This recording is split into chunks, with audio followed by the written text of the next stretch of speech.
আসসালামু আলাইকুম viewers, welcome to my channel. কেমন আছেন সবাই? আশা করছি অনেক ভালো আছেন। আজকে আমি আপনাদের সাথে শেয়ার করব কলমি শাকের পাকোড়া। আর এই পাকোড়া খেতে কিন্তু অনেক মজা, অনেক মুসমুসে। তো বিকেলে চায়ের সাথে কিন্তু এই পাকোড়া বানিয়ে নিতে পারেন, খেতে অনেক ভালো লাগবে।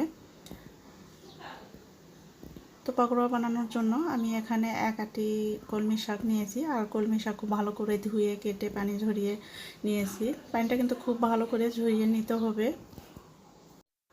শাকগুলো আমি কুচি কুচি করে কেটে নিয়েছি, তাহলে পাকোড়াগুলো খুব ভালো হবে। এখন এখানে দিয়ে দিচ্ছি হাফ কাপ পেঁয়াজ কুচি। পেঁয়াজগুলো কিন্তু আমি মিহি কুচি করে নিয়েছি। তো পেঁয়াজ কুচি দেওয়ার পরে এখন দিয়ে দিচ্ছি কাঁচা মরিচ কুচি।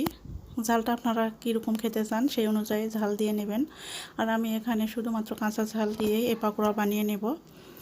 তো কাঁচা মরিচ দেওয়ার পরে আমি দিয়ে দিচ্ছি হাফ চা চামচ আদা বাটা। এখন দিয়ে দিচ্ছি হাফ চা চামচ রসুন বাটা।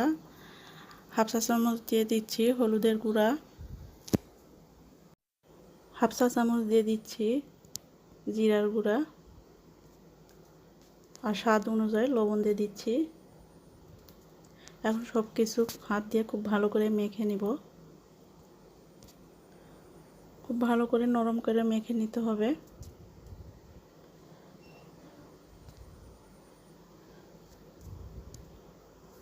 তো খুব ভালো করে আমি মেখে নিয়েছি। মেখে শাকটা অনেকটাই কিন্তু নরম হয়ে গেছে। এখন এখানে অ্যাড করে দেব চালের গুঁড়া। আমি চালের গুঁড়া এখানে হাফ কাপ নিয়েছি। প্রথমে অর্ধেকটা দিয়ে দিব, তারপর বাকি অর্ধেক যা লাগে দিয়ে দিব। তো প্রথমে অর্ধেকটা দিয়ে আমি মেখে নিচ্ছি।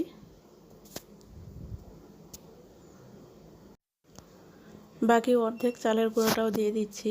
তো পুরো হাফ কাপ চালের গুঁড়াই লেগেছে আমার। আর এই পাকোড়াগুলো কিন্তু বেসন দিয়েও বানিয়ে নিতে পারবেন, আবার ময়দা দিয়েও বানিয়ে নিতে পারবেন। চালের গুঁড়া দিয়ে বানালে বেশি মুসমুসে হয়, খেতে কিন্তু অনেক মজা লাগে। তো দেখতে পাচ্ছেন আমি কীভাবে মেখে নিচ্ছি। এখানে কিন্তু আমি পানি ব্যবহার করিনি। তো খুব ভালো করে আমি মেখে নিয়েছি। এখন এখান থেকে আমি নিয়ে পাকোড়াগুলো বানিয়ে ভেজে নেব। তো এখন ভাজার জন্য আমি চুলায় একটা প্যান বসিয়ে দিয়েছি আর পরিমাণ মতো তেল দিয়ে দিচ্ছি। তেলটা একটু গরম হলে আমি পাকোড়াগুলো দিয়ে দিব। পাকোড়াগুলো এখন দিয়ে দিচ্ছি। চাইলে কিন্তু গোল গোল করেও দিয়ে দিতে পারেন, তো আমি এভাবে করে দিচ্ছি। পাকোড়াগুলো যখন এক পাশটা হয়ে আসবে আমি উল্টে দিব। আর পাকোড়াগুলো কিন্তু মুসমুসে করে ভেজে নিতে হবে, তাহলে খেতে অনেক ভালো লাগবে। তো দেখতে পাচ্ছেন এক পাশটা কিন্তু লাল লাল হয়েছে, আর ঠিক এইভাবে ভেজে নিতে হবে দুটো পাশ। পাকোড়াগুলো আমার ভাজা হয়ে গেছে, আমি এখন উঠিয়ে নিচ্ছি তেল ঝরিয়ে। তো খুব সহজেই কিন্তু এই পাকোড়াগুলো বানানো যায়, খেতেও কিন্তু অনেক ভালো লাগে।